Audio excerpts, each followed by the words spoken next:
It was a crisp spring afternoon in Central Park, the kind of day where the sun warmed the air just enough to coax the cherry blossoms into full bloom. The park was alive with families enjoying picnics, joggers weaving through winding paths, and children laughing as they played.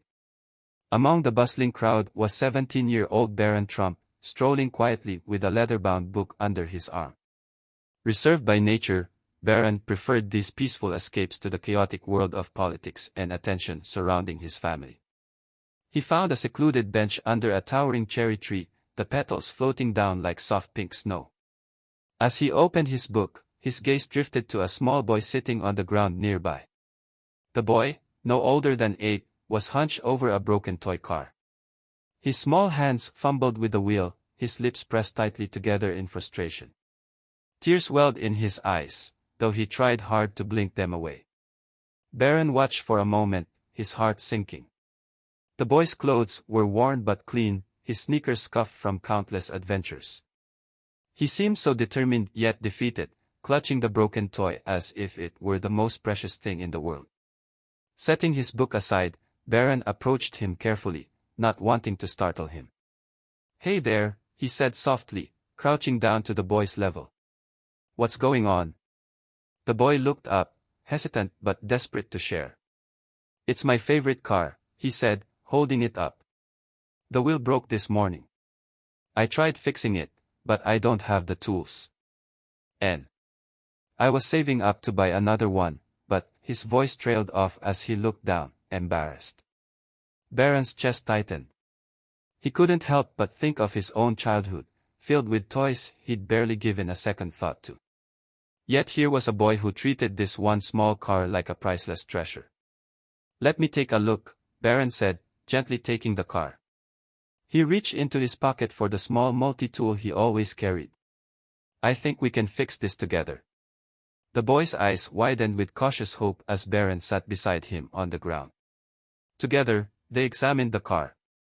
Barron worked carefully, explaining what he was doing as he tightened the wheel back into place. The boy leaned in, watching intently, his earlier sadness giving way to curiosity.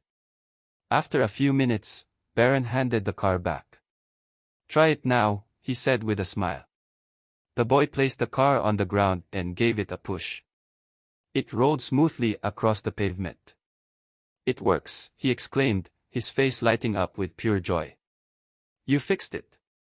Barron chuckled softly. "We fixed it," he corrected. The boy's happiness was infectious, and for a moment, the world seemed brighter. But Barron wasn't done. That night, the boy's determination and resilience stayed with him. He couldn't shake the image of the little boy holding onto his broken toy with such hope. The next afternoon, Barron returned to the park, carrying a simple box wrapped in plain brown paper. He spotted the boy playing near the same bench and approached him with a warm smile. "Hey, I've got something for you," he said, handing over the box. The boy stared at it, his small hands trembling as he tore open the wrapping.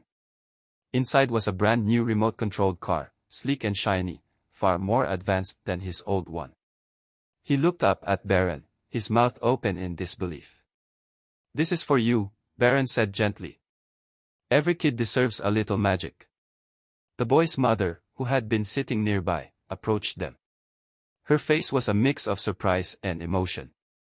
"You didn't have to do this," she said, her voice shaking with gratitude. Barron met her gaze and replied with a sincerity that silenced her protests. "Sometimes, the smallest gestures can mean the most." He reminded me of how important it is to hold on to our dreams, no matter how small they seem. The boy hugged the car tightly and then, surprising Barron, threw his arms around him in a quick but heartfelt hug. "Thank you," he whispered. As Barron walked away, he felt lighter, as though he had been given a gift rather than the other way around. The story of his quiet act of kindness spread among the locals, not because he sought recognition, but because it touched the hearts of those who heard it. For the boy, that moment became a cherished memory, a reminder that even in a world that often seemed unfair, kindness had the power to transform a single day, a single moment, and sometimes, a life.